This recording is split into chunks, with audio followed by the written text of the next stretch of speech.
Perkenalkan, nama saya Sharon Gevani dengan NIM 2001148. Di sini saya akan menjelaskan tentang jembatan Wheatstone atau F7. Tujuan dari praktikum ini yang pertama adalah memahami prinsip jembatan Wheatstone dengan menggunakan simulasi. Kemudian yang kedua, mencari nilai hambatan pengganti pada simulasi yang tidak diketahui dengan menggunakan prinsip jembatan Wheatstone. Kita akan masuk pada dasar teori tentang jembatan Wheatstone. Jembatan Wheatstone merupakan suatu alat ukur yang ditemukan oleh Samuel Hunter Christie dan dipopulerkan oleh Sir Lord Wheatstone.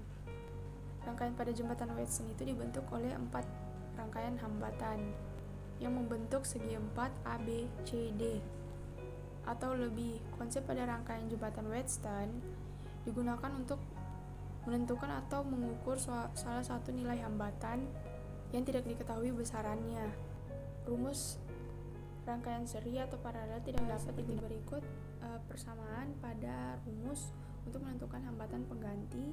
Yang pertama ada RA sama dengan R1 dikali R2 per R1 ditambah R2 ditambah R5. Kemudian yang kedua ada RB, R1 kali R5 per R1 tambah R2 tambah R5. Kemudian ada RC, R2 kali R5 per R1 kali R1 tambah R2 tambah R5. Kemudian ada RB3 dan ada RC4. RB3 itu RB ditambah R3, kemudian RC4 itu RC ditambah R4. Kemudian ada 1 per RB3, C4 itu sama dengan 1 per RB3 ditambah 1 per RC4.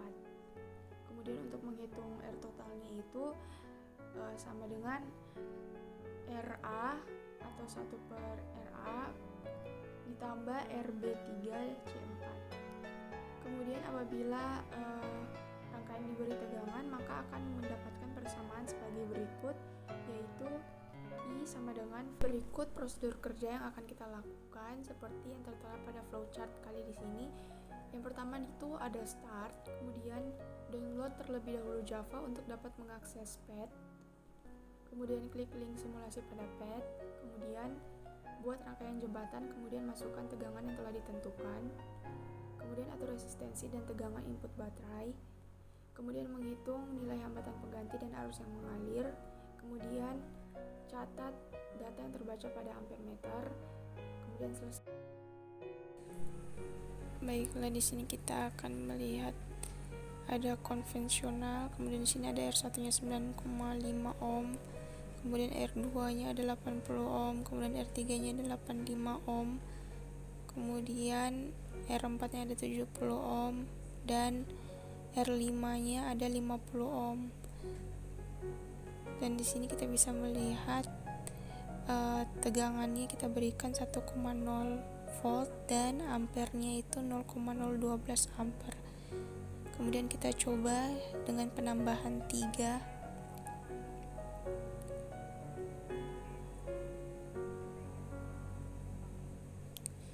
Maka hasil dari arus yang kita dapatkan adalah 0,04 ampere. Kemudian kita coba lagi ke 6. Kita menggunakan 1 sampai 30 dengan penambahan 3.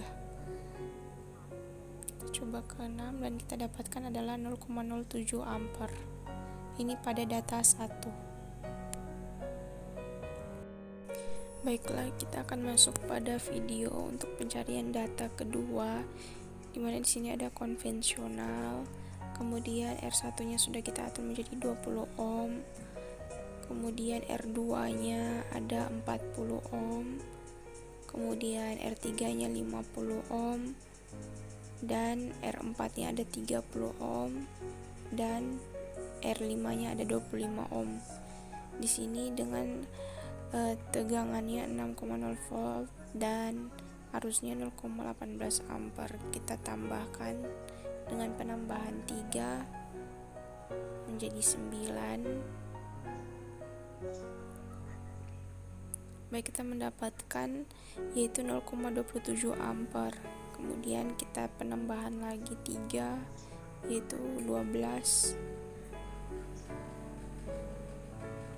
maka kita mendapatkan nilai 0,36 ampere. Berikut adalah video dari pencontohan pengambilan data kedua.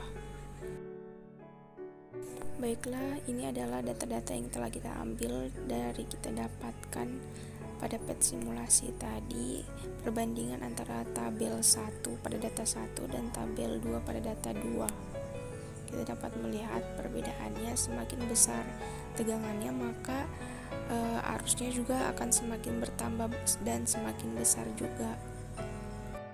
Kemudian jika kita masuk pada bagian perhitungan, kita akan menulis tabel regresi linear pada data 1 dan tabel pada regresi linear pada data 2 sehingga mendapatkan hasil seperti berikut. Kemudian dari tabel ini kita akan menemukan error nanti pada data 1 itu error yang kita dapatkan adalah 0,02%, sedangkan pada data 2 itu kita menemukan error sebesar 0,00099%. Kesimpulan yang kita dapatkan yaitu berdasarkan percobaan yang telah kita lakukan pada tabel, kita dapat melihat jika tegangannya itu bernilai semakin besar, maka nilai arusnya juga akan bertambah semakin besar. Kemudian berdasarkan pada grafik 1 dan 2, kita dapat melihat jika nilai V dan I-nya itu akan terus bertambah semakin besar, maka yang kita dapatkan itu adalah gradiennya itu garis lurus. Maka rumus yang kita dapatkan itu adalah Y sama dengan A1X ditambah A0. Kemudian dari data 1 dan data 2 kita dapat melihat error yang telah kita tentukan itu kita mendapatkan pada data 1 yaitu 0,02%, yang berarti di mana errornya itu hanya sedikit saja, berarti hasil perhitungannya itu sudah tepat. Kemudian untuk data kedua itu kita mendapatkan error sebesar 0,00099%, yang berarti sangat kecil kemungkinan adanya kesalahan pada perhitungan tersebut, sehingga perhitungan tersebut bisa dikategorikan sudah mulai tepat atau sudah sesuai.